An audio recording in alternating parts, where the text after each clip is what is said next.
Hello students, आज की video में हम करने वाले हैं एक्सरसाइज 11.3। इस एक्सरसाइज की क्वेश्चन नंबर 1 to 8 कॉन्सेप्ट के साथ हम लास्ट वीडियोज में कर चुके हैं, जिसका लिंक आप इस वीडियो के डिस्क्रिप्शन बॉक्स में देख सकते हैं। स्टूडेंट्स, बाकी के क्वेश्चंस यानी कि क्वेश्चन नंबर 9 to 14 हम आज की वीडियो में करेंगे। तो देखिए कौन कौन से कॉन्सेप्ट हैं जिसको हम आज डिस्कस करेंगे। देखिए first concept, equation of a plane passing through the intersection of two given planes. दो गिवन प्लेन के इंटरसेक्शन से पास करते हुए प्लेन की इक्वेशन फाइंड आउट करेंगे। एंगल बिटवीन टू प्लेन्स, दो प्लेन्स के बीच में angle. Distance of a point from a plane, किसी भी प्लेन से किसी भी पॉइंट का distance. Angle between the line and the plane, एक प्लेन और लाइन के बीच में angle. Distance between two parallel planes, दो पैरेलल प्लेन्स के बीच में distance. Angle between two planes, दो प्लेन्स के बीच में एंगल। वेक्टर फॉर्म समझते हैं पहले। सपोज फर्स्ट प्लेन की इक्वेशन है r vector dot n1 equal to d1 और सेकंड प्लेन की इक्वेशन है r2 dot n2 equal to d2। p1 p2 किसको रिप्रेजेंट कर रहे हैं? p1 फर्स्ट प्लेन को रिप्रेजेंट कर रहे हैं, p2 सेकंड प्लेन को। आपको पता है वेक्टर फॉर्म में जो जनरल फॉर्म होती है प्लेन की, होती है r vector dot n vector equal to d। d कोई भी कांस्टेंट और n वेक्टर जो प्लेन के ऊपर नॉर्मल होता है। यहां पे n1 और n2 इसलिए लिए हैं क्योंकि दो प्लेन्स के बीच में हम एंगल निकाल रहे हैं। तो cos थीटा हम कैसे निकालेंगे? n1 vector dot n2 vector divide by magnitude of n1 into magnitude of n2। यानी कि दो प्लेन के बीच में एंगल निकालने का मतलब है एंगल बिटवीन देयर नॉर्मल्स। जो दो प्लेन के बीच में एंगल होगा उतना ही एंगल उनके नॉर्मल्स के बीच में होगा। देखिए इसको समझते हैं हम कैसे। ये दो प्लेन्स हैं P1 और P2, यहां पे इंटरसेक्ट कर रहे हैं, यहां पे यहां पे यहां पे। सपोज ये एंगल है दो प्लेन्स के बीच में एंगल थीटा, उतना ही एंगल यहां पे होगा, उतना ही यहां पे होगा, उतना ही यहां पे होगा। ठीक है, यहां पे मान लिया हमने ये एंगल है थीटा दो प्लेन्स के बीच में। ये प्लेन हो गया P2 और ये प्लेन हो गया हमारा P1। तो दो प्लेन्स के बीच में अगर ये एंगल थीटा एक्यूट है तो ये एंगल भी दोनों प्लेन्स के बीच में ऑब्ट्यूस होगा। यानी कि एक एंगल अगर एक्यूट होगा दो प्लेन के बीच में तो दूसरा क्या होगा? ऑब्ट्यूस। ठीक है, हम राइट एक्यूट एंगल कंसीडर कर रहे हैं। ये थीटा एंगल है दो प्लेन्स के बीच में। इस प्लेन P1 के ऊपर ये हो गया हमारा नॉर्मल N1 और ये हमने N2 नॉर्मल ले लिया सेकंड प्लेन के ऊपर। अब देखिए ये थीटा है, अब ये N1 प्लेन फर्स्ट के ऊपर परपेंडिकुलर है तो ये एंगल 90 हुआ। तो ये थीटा है तो ये कितना बचा? ये एंगल 90 माइनस थीटा। अब ये एंगल कितना हुआ देखिए। अब ये N2 P2 के ऊपर परपेंडिकुलर है, परपेंडिकुलर है, पूरा एंगल कितना? 90। तो ये एंगल कितना बचा हमारे पास? 90 में से 90 माइनस थीटा करेंगे तो कितना बचा? थीटा।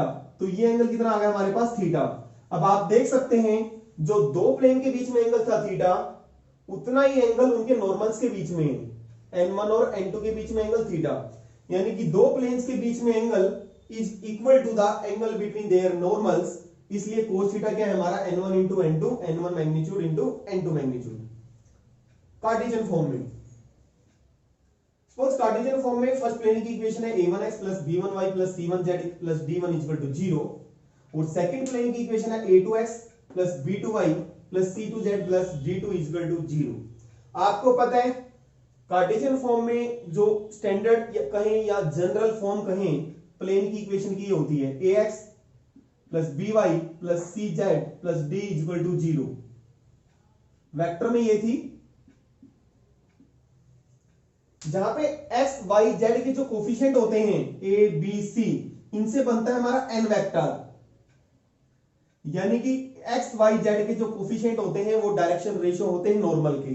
तो यहां पे a1 b1 c1 a2 b2 c2 ये डायरेक्शन रेशियो हैं किसके? नॉर्मल के। यानी कि यहां पे हमारा n1 की बात करेंगे तो n1 वेक्टर क्या बनेगा? a1i प्लस b1j और प्लस C1 के। और N2 क्या बनेगा? A2 सेकंड प्लेन के लिए जो नॉर्मल बनेगा n2 वेक्टर फॉर्म में a2i plus b2j plus c2k, ये बनेगा। इनको रब कर दें तो cos theta is equal to n1 vector dot n2 vector था, n1 direction ratio a1 b1 c1, n1 जो वेक्टर है उसके नॉर्मल की direction ratio a2 b2 c2 second plane के ऊपर जो नॉर्मल है उसकी डायरेक्शन रेशो। तो n1 इंटू n2 करेंगे, इनका दोनों का डॉट प्रोडक्ट लेंगे तो a1 इंटू a2 हो जाएगा plus b1 into b2 plus c1 into c2 हो जाएगा। और n1 वेक्टर की मैग्नीट्यूड लेंगे a1 की स्क्वायर प्लस b1 की स्क्वायर प्लस c1 की square under the square root. Similarly second n2 vector की मैग्नीट्यूड हो जाएगी a2 square plus b2 square plus c2 की स्क्वायर की under the square root. Cartesian form में angle हम ऐसे निकालेंगे। फर्स्ट केस, दो प्लेन परपेंडिकुलर कब होंगे, जैसे हमने लाइंस में किया था, दो लाइंस कब परपेंडिकुलर होती हैं, तो दो प्लेन्स अगर परपेंडिकुलर होंगे तो उनके बीच में एंगल कितना होगा 90 डिग्री। थीटा 90 पुट कर देंगे यहाँ पे, थीटा 90 क्या कोस 90 जीरो, तो ये हो गया जीरो। तो यानी कि a1 into a2 plus b1 b2 plus c1 c2 zero. यानी कि दो प्लेन्स अगर परपेंडिकुलर होंगे, अगर डायरेक्शन रेशो के प्रोडक्ट का सम जीरो होगा, नॉर्मल की डायरेक्शन रेशो। इस टाइप का फॉर्मूला आप पहले भी कर चुके हैं लाइन में। यहां पे जो फॉर्मूला है ये प्लेन के लिए है, और जहां पे जो डायरेक्शन रेशो है किसकी है, नॉर्मल टू द प्लेन। देखिए सारा खेल है जो इस चैप्टर में डायरेक्शन रेशो के ऊपर है। प्लेन की डायरेक्शन रेशो यानी कि जो नॉर्मल होता है प्लेन के ऊपर उसकी डायरेक्शन रेशो, और लाइन की जो डायरेक्शन रेशो थी, लाइन जिस वेक्टर के पैरेलल है उसकी डायरेक्शन रेशो। ठीक है, तो यहां पे भी डायरेक्शन रेशो ही है, ये a1 b1 c1 a2 b2 c2 normal की। प्लेन्स पैरेलल कब होंगे, p1 is parallel to p2।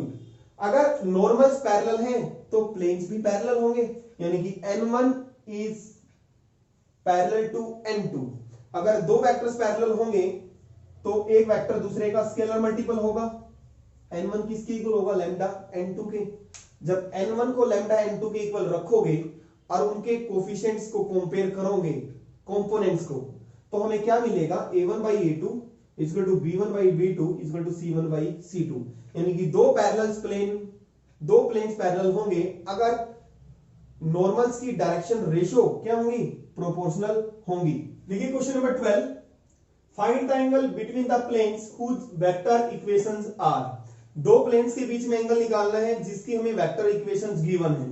First plane की एक वेक्टर इक्वेशन, सेकंड प्लेन की वेक्टर इक्वेशन। देखिए क्वेश्चन नंबर 9, 10 और 11 इस टॉपिक के बाद करेंगे हम। R vector dot n1 is equal to 5। यहां पे जो फर्स्ट प्लेन के ऊपर जो नॉर्मल है, तो क्या हुआ हमारा n1 vector is equal to 2i plus 2j minus 3k। n2 vector क्या हुआ, r vector dot n2 is equal to 3, तो n2 हुआ हमारा 3i minus 3j plus 5k। देखिए ऐसा जरूरी नहीं है कि वेक्टर फॉर्म में इक्वेशन गिवन है तो आप वेक्टर फॉर्म का ही फॉर्मूला यूज करें, तो आप इनको कार्टेशियन में चेंज कर सकते हैं। कार्टेशियन फॉर्म में दो प्लेन्स के बीच में जो एंगल निकालने का फॉर्मूला था आप वो भी यूज कर सकते हैं।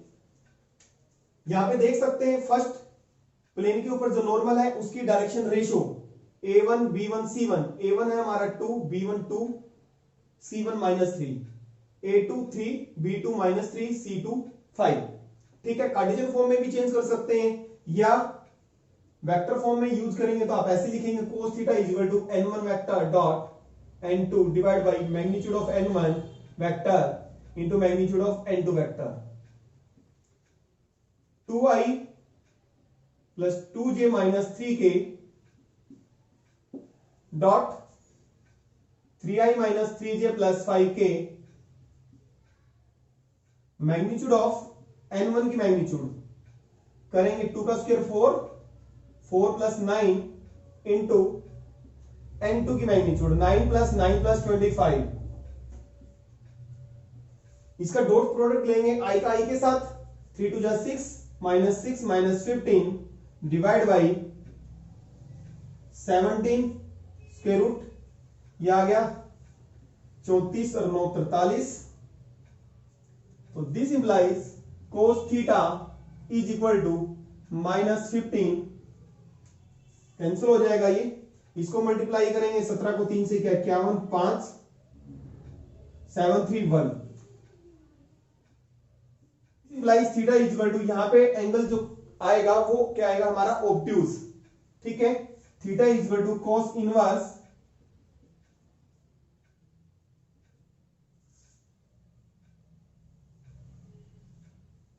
Question number 13, in the following cases determine whether the given planes are parallel और perpendicular। हमने डिटरमाइन करना है कि प्लेन्स पैरेलल हैं या परपेंडिकुलर हैं। And in case they are neither, अगर इन केस वो ना तो पैरेलल हैं और ना ही परपेंडिकुलर हैं, find the angle between them. अगर परपेंडिकुलर भी नहीं है पैरेलल भी नहीं है प्लेन्स, तो आपने इन दोनों प्लेन्स के बीच में एंगल निकालना है। देखिए दोनों इक्वेशन दे रखी है हमारे पास प्लेन की, इसको हम कंपेयर करेंगे। फर्स्ट प्लेन की हमें डायरेक्शन रेशियो की जरूरत पड़ेगी ये देखने के लिए प्लेन्स पैरेलल हैं या परपेंडिकुलर। तो इसको कंपेयर करें a1x plus b1y plus c1z plus d1 equal to 0। इसके साथ कंपेयर करेंगे x y z के जो कोफिशिएंट होते हैं वो हमारी डायरेक्शन रेशियो होती है नॉर्मल की। तो a1 b1 c1, यहां पे क्या हमारे पास 7 है a1, b1 है 5, c1 है 6 और a2 b2 c2। सिमिलरली इस प्लेन को हम कंपेयर करेंगे a2x प्लस b2y से c2z। तो a2 b2 c2 3 minus 1 minus 10, तो a2 है हमारा 3, b2 है माइनस 1, c2 है माइनस 10। पहले हम चेक करेंगे प्लेन्स पैरेलल है या नहीं, फिर परपेंडिकुलर के लिए चेक करेंगे प्लेन्स आर पैरेलल। कब होंगे parallel? If a1 by a2 is equal to b1 by b2 is equal to c1 by c2। देखिए a1 by a2 7 by 3, b1 by b2 5 by minus 1, c1 by c2 6 by minus 10। क्या equal है? तीनों ratio क्या equal है? नहीं है। 7 by 3 5 by minus 1 के equal नहीं है और ये इसके इक्वल नहीं है, तो this implies planes are not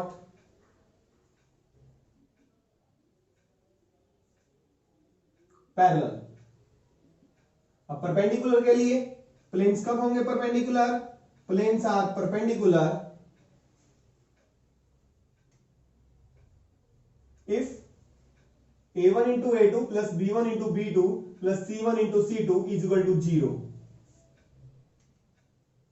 पहले हम प्रोडक्ट लेंगे डायरेक्शन रेशियो का, अगर 0 आ जाता है तो परपेंडिकुलर होंगे। a1 into a2 7 into 3, b1 into b2 5 into minus 1 और c1 into c2 21 minus 5 minus 60, ये आ गया हमारे पास minus 44 जो कि 0 के इक्वल नहीं है, तो प्लेन्स परपेंडिकुलर भी नहीं है।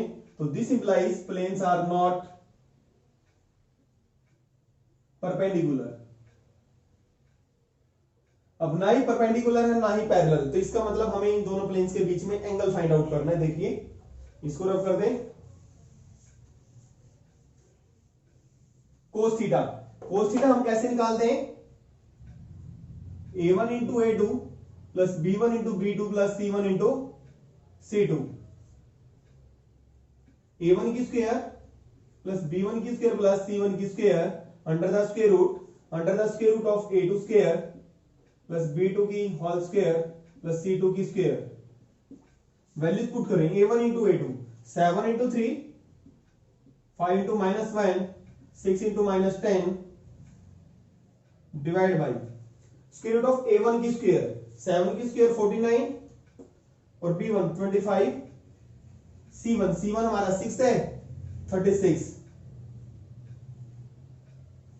a2 है 3 का स्क्वायर 9 और b2 है हमारा माइनस 1 का स्क्वायर करेंगे तो 1 ही आएगा और प्लस c2 माइनस 10 का स्क्वायर 100।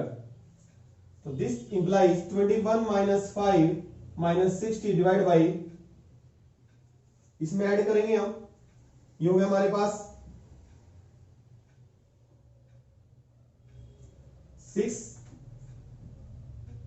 61 प्लस 49 1110 तो ये भी आ गया 1/10। तो cos थीटा आ गया हमारे पास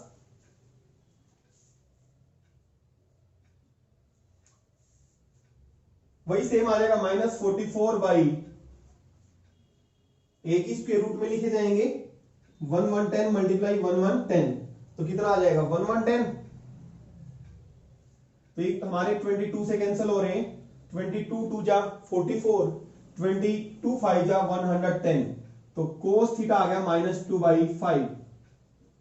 अगर एक्यूट एंगल बोलता है तो यहां पे आप मॉडुलस कर दें पॉजिटिव वैल्यू ले ले क्योंकि एक्यूट एंगल होगा तो थीटा इट मींस क्या आएगा पॉजिटिव आएगा। यहां पे नेगेटिव है तो जैसे कि मैंने बताया था प्लेन्स के बीच में दो एंगल हो सकते हैं एक्यूट भी हो सकता है और ऑब्ट्यूस भी हो सकता है। तो थीटा is equal to cos inverse -2/5। देखिए क्वेश्चन नंबर 13 का पार्ट बी। दो प्लेन्स की इक्वेशन है वही चेक करने हैं कि पैरेलल है या परपेंडिकुलर। अगर पैरेलल और परपेंडिकुलर नहीं है तो एंगल निकालना है प्लेन्स के बीच में। देखिए फर्स्ट प्लेन की direction ratio x y z के coefficients a1 2 b1 1 c1 3। Second plane में जेड की टर्म नहीं है इसका मतलब जेड का कोफिशिएंट क्या है 0 है। तो a1 हुआ हमारा 1 b1 हुआ -2 और c1 क्या होता है जेड का कोफिशिएंट तो c1 क्या है 0। दोनों प्लेन्स के नॉर्मल है जो उनकी डायरेक्शन रेशो आ गई हमारे पास। प्लेन्स परपेंडिकुलर कब होंगे अगर डायरेक्शन रेशो के प्रोडक्ट का सम 0 होगा a1 into a2 plus b1 b2 plus c1 c2 अगर 0 होगा। देखिए हम डायरेक्शन रेशो के प्रोडक्ट का सम ले रहे हैं a1 into a2 plus b1 into b2 plus c1 into c2। देखिए 2 - 2 प्लस 0 क्या आ गया 0 आ गया। इसका मतलब प्लेन्स क्या है परपेंडिकुलर। प्लेन्स परपेंडिकुलर हो गए तो पैरेलल तो हो ही नहीं सकते पैरेलल चेक करने की जरूरत नहीं है और तो एंगल भी नहीं निकालना। एंगल तभी निकालना है जब ना तो परपेंडिकुलर होंगे और ना ही पैरेलल होंगे। देखिए नेक्स्ट टॉपिक है equation of a plane passing through the intersection of two given planes. दो दिए हुए प्लेन के इंटरसेक्शन से पास करते हुए प्लेन की इक्वेशन। देखिए हमारे पास सपोज दो प्लेन से गिवन P1 और P2 और दो प्लेन हमेशा कहां पे इंटरसेक्ट करते हैं एक लाइन पे और दो लाइन कहां पे इंटरसेक्ट करती हैं एक पॉइंट पे। दो प्लेन का इंटरसेक्शन क्या हुआ एक लाइन यानी कि इस लाइन से पास करते हुए प्लेन की इक्वेशन। थर्ड प्लेन इस प्लेन की इक्वेशन निकालेंगे जो दोनों प्लेन के इंटरसेक्शन से पास करता है। देखिए पहले कार्टेशियन फॉर्म ये प्लेन है हमारे P1 कार्टेशियन फॉर्म में और सेकंड प्लेन की इक्वेशन ये है। इन दोनों प्लेन के इंटरसेक्शन से पास करते हुए प्लेन की इक्वेशन क्या होगी P1 plus lambda P2 equal to 0। Lambda is any real number. P1 रख दिया हमने P1 प्लेन और प्लस लैम्डा P2 की इक्वेशन क्या है सेकंड प्लेन इक्वल टू 0। ये इक्वेशन है हमारी उस प्लेन की जो दो गिवन प्लेन के इंटरसेक्शन से पास करता है। देखिए ये हमारे पास एक प्लेन हो गया और एक दूसरा प्लेन ये हो गया। इन दोनों प्लेन का इंटरसेक्शन क्या हुआ एक लाइन। इस लाइन से पास करते हुए यानी कि दो प्लेन के इंटरसेक्शन से पास करते हुए इस थर्ड प्लेन की इक्वेशन ये है। वेक्टर फॉर्म में अगर वेक्टर फॉर्म में दे रखी है equations r dot n1 equal to d1 r dot n2 vector equal to d2 तो उस प्लेन की इक्वेशन जो दोनों प्लेन के इंटरसेक्शन से पास करता है r dot n1 plus lambda n2 equal to d1 plus lambda d2। देखिए आपको दोनों फॉर्म्स याद करने की जरूरत नहीं है। ज्यादातर बच्चों को कार्टेशियन फॉर्म ही आसान लगती है। अगर आपके पास वेक्टर फॉर्म में इक्वेशंस दे रखी है तो आप उसको कार्टेशियन में चेंज कर लें और जो ये फॉर्मूला हमने कार्टेशियन में अप्लाई किया है तो आप कार्टेशियन का यूज करें। इस पूरे चैप्टर के अंदर बस आपको लाइन की और प्लेन की स्टैंडर्ड फॉर्म्स जो है हमारे पास उनको याद करना जरूरी है। अदरवाइज आपके पास कोई भी इक्वेशन अगर वेक्टर में दे रखी है तो आप उसको कार्टेशियन में चेंज कर सकते हैं। बस आपको वेक्टर को कार्टेशियन में चेंज करना आना चाहिए और कार्टेशियन को वेक्टर फॉर्म में चेंज करना आना चाहिए। Question number 9 find the equation of plane through the intersection of planes. हमने इक्वेशन निकालनी है प्लेन की जो किससे पास कर रहा है intersection of planes. First plane दे रखा है हमारे पास 3x minus y plus 2z minus 4 is equal to 0 and x plus y plus z minus 2 is equal to 0 and the point, और जिस प्लेन की इक्वेशन निकालनी है थर्ड प्लेन की, वो इस पॉइंट से भी पास करता है। देखिए फर्स्ट प्लेन की इक्वेशन दे रखी है हमारे पास 3x minus y plus 2z minus 4 is equal to 0। P2 जो सेकंड प्लेन है x plus y plus z minus 2 is equal to 0। जैसे कि फिगर बना रखी है मैंने, प्लेन फर्स्ट प्लेन सेकंड, इन दोनों प्लेन के इंटरसेक्शन से, इंटरसेक्शन से का मतलब है लाइन से पास करते हुए थर्ड प्लेन, ये है और ये हमारा 2 2 1 इस पॉइंट से भी पास कर रहे हैं। तो पहले हम इस थर्ड प्लेन की इक्वेशन निकालेंगे। कैसे निकालते हैं, लिखेंगे आप equation of plane passing through the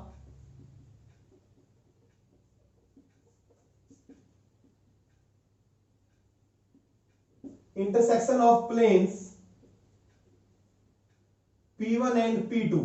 क्या होती है, P1 प्लस लैम्डा P2, यानी कि 3x minus y first plane की इक्वेशन लिखेंगे और बीच में लगा देंगे प्लस लैम्डा और P2। ये इक्वेशन थी हमारी। जो थर्ड प्लेन आया है P1 प्लस लैम्डा P2। अब इस प्लेन की इक्वेशन निकालनी है। ये प्लेन 3 है हमारा जिसकी हमें इक्वेशन निकालनी है। यहां पे देखिए लैम्डा अननोन है, लैम्डा की वैल्यू आपने निकालनी है। लैम्डा की वैल्यू निकाल के इस इक्वेशन थर्ड में दोबारा पुट कर देनी है, तो इक्वेशन आ जाएगी हमारी प्लेन की। अब आगे क्या गिवन है, ये प्लेन की इक्वेशन आ गई जो इन दोनों प्लेन के इंटरसेक्शन से पास करता है। अब ये गिवन है, ये प्लेन जो थर्ड वाला है किससे पास कर रहा है, पॉइंट 2 2 1 से। गिवन क्या है, प्लेन 3 passes through point किससे, 2 2 1 से। अब 2 2 1 से ये प्लेन पास कर रहा है, इसका मतलब इस प्लेन की इक्वेशन को, थर्ड प्लेन की जो इक्वेशन है उसको सेटिस्फाई करेगा, यानी कि x को 2 पुट कर दो, y को 2, z को 1। दिस इंप्लाइज x को 2 रखेंगे, y को 2 और z को 1। 3 into 2 minus 2 plus 2 into 1 minus 4 और plus lambda 2 plus 2 plus 1 minus 2 equal to 0। ये 2 से 2 कैंसिल हो जाएगा, 3 2 जा 6, 6 माइनस 4 2। ये 2 से 2 cancel, 2 plus 1 3, 3 lambda equal to 0। यहां से लैम्डा की वैल्यू आ जाएगी माइनस 2/3। आपको ये तो पता ही है, ये जो इक्वेशन थर्ड है ये मेन इक्वेशन है जो कि आपने निकालनी है। यहां पे किसकी जरूरत थी हमें, लैम्डा की। लैम्डा आ गया, इस वैल्यू इस इक्वेशन में पुट कर देंगे तो हमारी इक्वेशन आ जाएगी, put lambda equal to minus 2/3 in equation third. तो इक्वेशन थर्ड में पुट करेंगे तो ये बन जाएगी हमारे पास 3x minus y plus 2z minus 4 minus 2/3 x plus y plus z minus 2 equal to 0। इसके नीचे 1 समझ सकते हैं डिनोमिनेटर में। एलसीएम आ गया हमारा 3,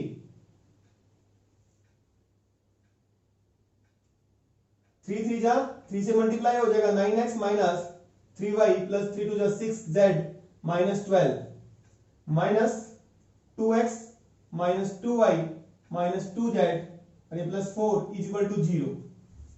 जब क्रॉस मल्टीप्लाई करेंगे 3 राइट हैंड साइड में जाएगा तो 0 मल्टीप्लाई 3 0 ही हो जाएगा, इसको हटा देते हैं। तो ये क्या आ गया हमारे पास, 9 माइनस 2 7x माइनस 3 और minus 2y minus 5y 6z minus 2z plus 4z और प्लस 4 माइनस 12 तो minus 8 equal to 0 which is the required equation of plane. देखिए question number 10, find the vector equation of the plane passing through the intersection of planes. दो planes के intersection से पास करते हुए plane की equation निकालनी है एंड द पॉइंट्स 2 1 3, और जो थर्ड प्लेन है वो 2 1 3 पॉइंट से भी पास करता है। जैसे कि मैंने बताया था ये वेक्टर इक्वेशन है। अगर वेक्टर में आप फॉर्मूला यूज करना चाहें equation of plane passing through the intersection of two planes, तो फॉर्मूला क्या था, r vector dot n1 vector plus lambda n2 vector equal to d1 plus lambda d2। n1 हमारे पास ये है, n2 हमारे पास ये वेक्टर है, तो यहां पे वैल्यू पुट कर देंगे। और जो r वेक्टर का मतलब होता है किसी पॉइंट से जो प्लेन पास करता है उसका पोजीशन वेक्टर, तो r वेक्टर को आप पुट कर दोगे 2i plus j plus 3k, इस तरीके से कर सकते हैं आप। ये हो गए वेक्टर फॉर्म। अदरवाइज आप एक ही फॉर्म में याद कर लें, बेटर है कार्टेशियन फॉर्म। तो इन वेक्टर इक्वेशन को हम कार्टेशियन फॉर्म में कन्वर्ट कर लेते हैं।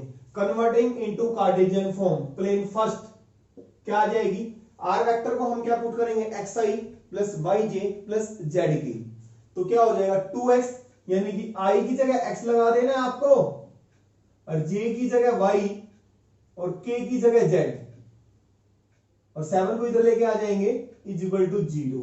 ये प्लेन की इक्वेशन आ गई कार्टेशियन फॉर्म में। जरूरी नहीं है वेक्टर में रखिए, वेक्टर में ही करें आप, पहले की तरह क्वेश्चन एक ही तरीका आप याद करेंगे तो बेटर रहेगा। P2 इस सेकंड प्लेन की इक्वेशन क्या हो जाएगी, 2x x लगा दिए plus 5y plus 3z minus 9 equal to 0। अब उस प्लेन की इक्वेशन जो दोनों के इंटरसेक्शन से पास करेगा तो क्या होगी, P1 प्लस लैम्डा P2, जैसे हमने पहले किया था वैसे ही करना है। 2x plus 2y minus 3z minus 7 plus lambda 2x plus 5y plus 3z minus 9 equal to 0। ये इक्वेशन हमने निकालनी है जो थर्ड प्लेन की है, इसमें लैम्डा अननोन है। अब गिवन क्या है, ये जो इंटरसेक्शन वाला प्लेन है ये इस पॉइंट से पास करता है। x को 2 पुट कर दो, y को 1 और z को 3 पुट कर देंगे, तो किसकी वैल्यू आ जाएगी, लैम्डा की। गिवन है it passes through the point 2 1 3, तो x को 1 पुट किया, y को 1 सॉरी x को 2 और z को 3 minus 7 plus lambda 2 into 2 plus 5 into 1 plus 3 into 3 minus 9 equal to 0।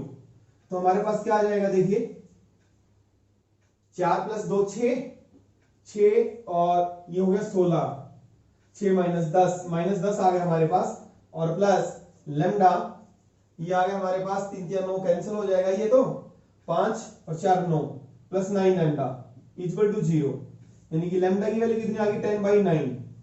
ये वैल्यू इस इक्वेशन में पुट कर दें, पुट लैम्डा इक्वल टू 10/9, इस इक्वेशन में पुट किया इन इक्वेशन थर्ड, तो इक्वेशन आ जाएगी हमारे पास 2x plus 2y minus 3z minus 7 plus 10/9 2x plus 5y minus sorry plus 3z minus 9 equal to 0।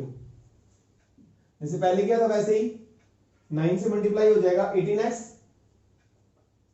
Plus 18y minus 27z minus 63 और plus 20x plus 50y plus 30z minus 90 equal to 0। इसको solve करेंगे, 18x plus 20x 38x, 18 plus 50 68y minus 27 plus 30 plus 3 is equal to, ये आ गया 153, दोनों minus के 153 होंगे, minus 63 minus 90 minus 153। ये इक्वेशन आ गई हमारी कार्टेशियन फॉर्म में। बट बोला क्या हुआ है, वेक्टर इक्वेशन निकालनी है, तो आप इस कार्टेशियन फॉर्म को जितने भी हमारे क्वेश्चन है इस तरीके से कर सकते हैं। आप एक ही फॉर्म को याद करके जिसमें पूछा हुआ है आप उसमें चेंज कर दें, इसको चेंज करेंगे वेक्टर फॉर्म में। वेक्टर फॉर्म में r vector x y z के नाम का आर वेक्टर लिख दे, आर वेक्टर डॉट, जैसे उसको चेंज किया था, वेक्टर को कार्टेशियन में चेंज किया था, इसके क्या करें, एक्स के नाम का आई लगा दें, वाई के नाम का जेड यूनिट वेक्टर, और जे के नाम का के, जेड के नाम का, और इक्वल टू 153। ये इक्वेशन आ गई हमारी प्लेन की वेक्टर इक्वेशन। देख सकते हैं आप 38x बन जाएगा, 68y बन जाएगा plus 3z equal to 153। Question number 11, find the equation of plane through the intersection of planes equation plane की निकालनी है जो दो गिवन प्लेन के इंटरसेक्शन से पास करता है। दो प्लेन्स हमारे पास ये हैं and which is perpendicular to the plane, और जो दो प्लेन के इंटरसेक्शन से पास करता है आगे वो प्लेन इस प्लेन पे परपेंडिकुलर है। देखिए फिगर से समझिए, ये दो प्लेन हो गए, इन दोनों के इंटरसेक्शन यानी कि लाइन से पास करता हुआ ये हो गया थर्ड प्लेन, और ये आगे जाके किसी प्लेन पे परपेंडिकुलर है इस प्लेन पे। तो आपने इस प्लेन की इक्वेशन निकालनी है जो थर्ड प्लेन है। देखिए P1 हमारे पास प्लेन दे रखा first, x plus y plus z equal to 1, इसको -1 equal to 0, right hand side में 0 बनाया। P2 2x plus 3y plus 4z minus 5 equal to 0। उस प्लेन की इक्वेशन जो दोनों प्लेन के इंटरसेक्शन से पास करता है, P1 प्लस आप लिखेंगे equation of plane passing through the plane P1 and P2 is P1 plus lambda P2 equal to 0, यानी कि x plus y plus z minus 1 P1 plus lambda P2।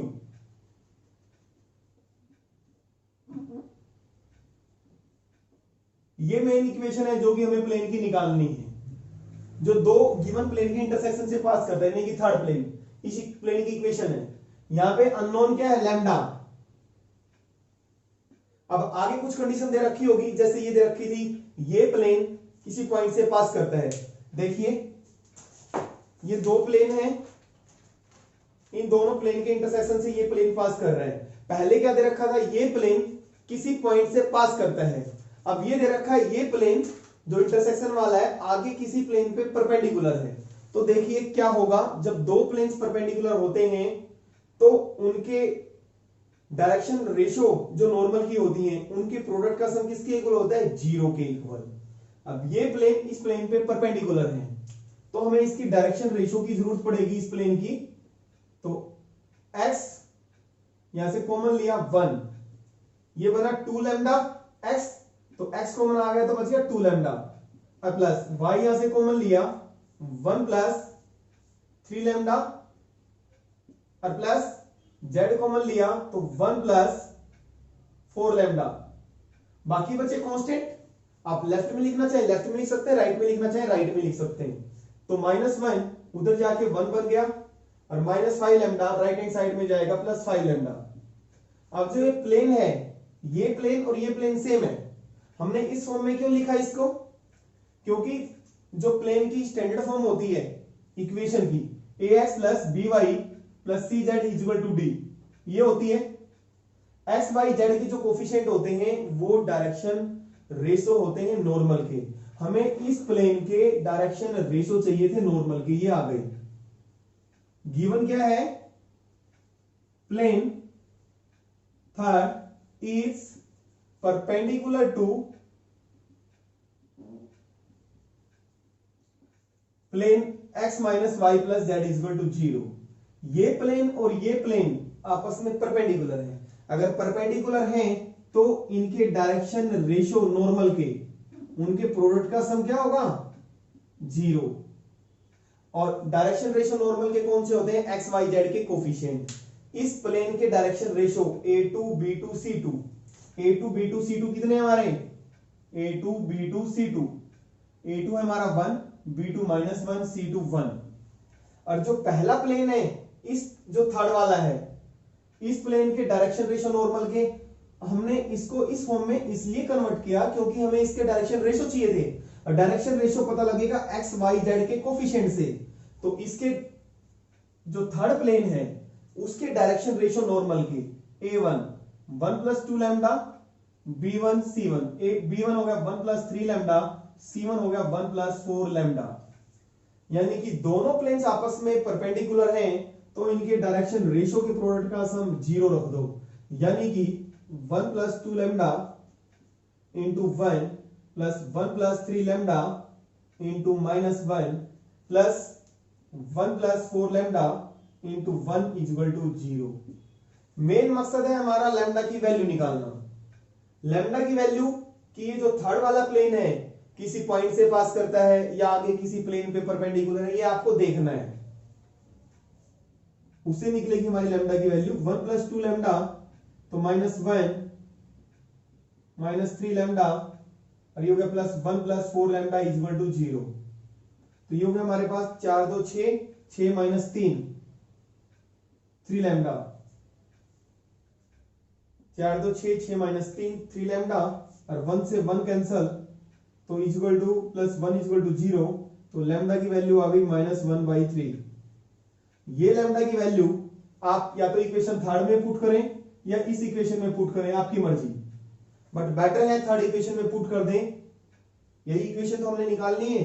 Put lambda is equal to -1/3 in equation third, तो आ जाएगा हमारे पास x plus y plus z minus 1 minus 1/3 2x plus 3y plus 4z minus 5 is equal to 0।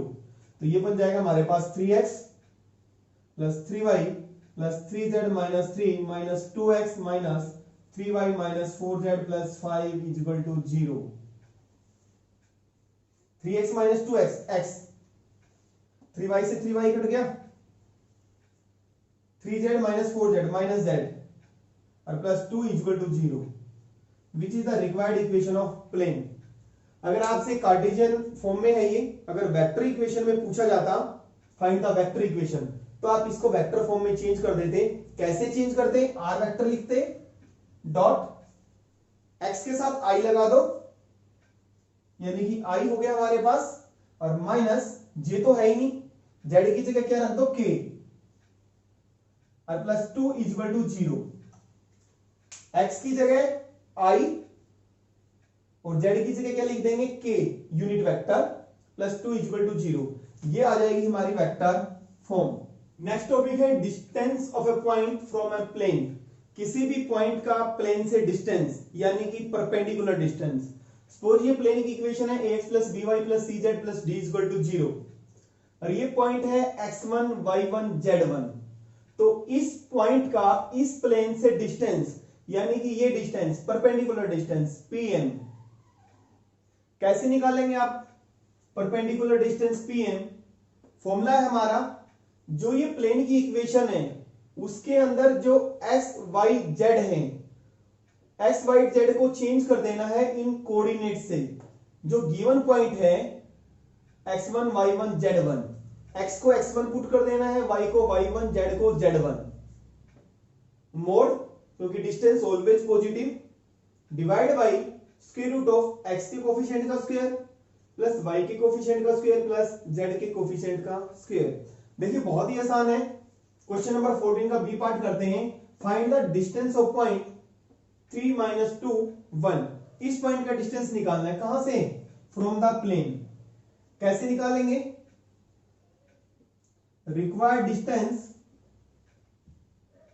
Perpendicular distance मतलब is equal to, कैसे निकालेंगे? जो plane की इक्वेशन है उसके अंदर एक्स वाई जेड की जगह ये पॉइंट पुट कर देने हैं।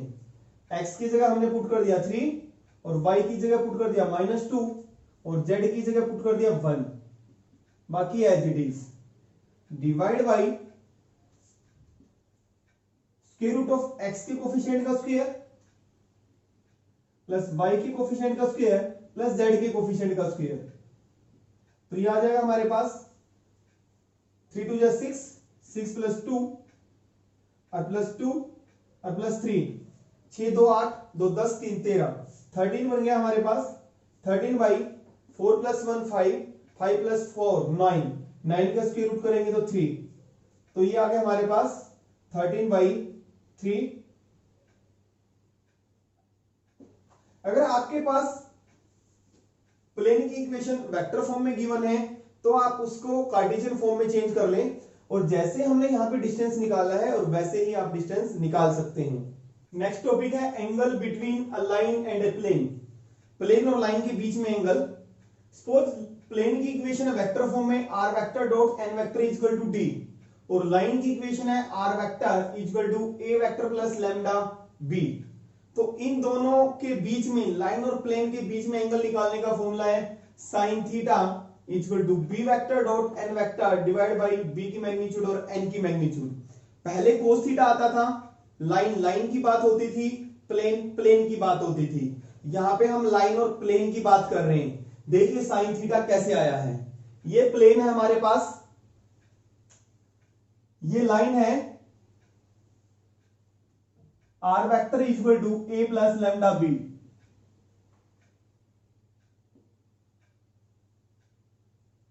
इस प्लेन और लाइन के बीच में ये एंगल हो गया हमारा थीटा,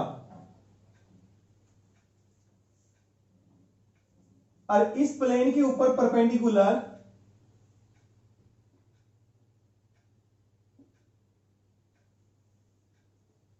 ये एन वेक्टर हो गया।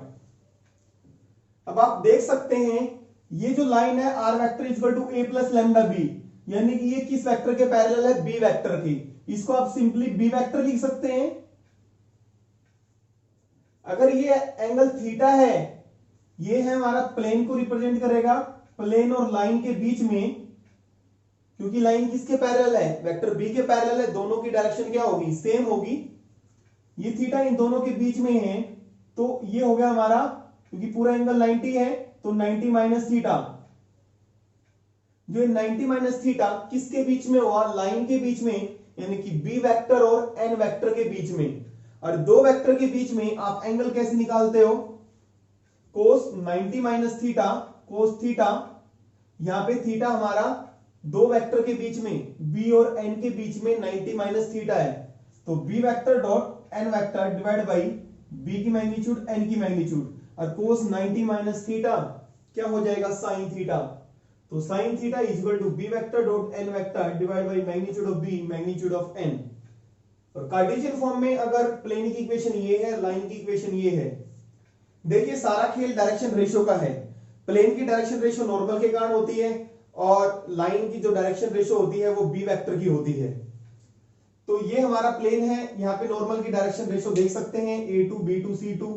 ये लाइन की इक्वेशन है, यहाँ पे लाइन की डायरेक्शन है जो a1 b1 c1 direction ratio.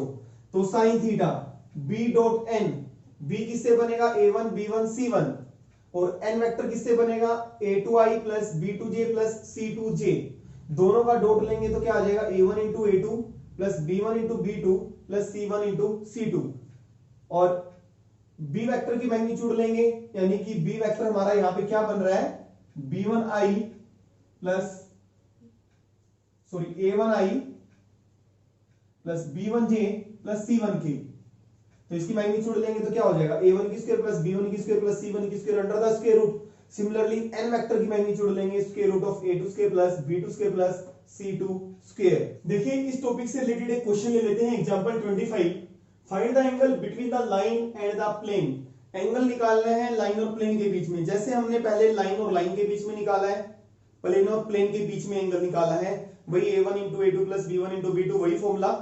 वहां पे डायरेक्शन रेशियोज का खेल है सब कुछ, यहाँ पे बट साइन थीटा यूज होता है। Sine theta is equal to, देखिए लाइन की डायरेक्शन रेशियो क्या है, a1 b1 c1 2 3 6, और जो प्लेन की डायरेक्शन रेशियो नॉर्मल की जो डायरेक्शन रेशियो होती है a2 b2 c2, x y z के कोफिशिएंट 10 2 -11, सिर्फ वैल्यूज पुट कर देनी है, वही पुराना formula a1 into a2 b1 into b2 plus c1 into c2।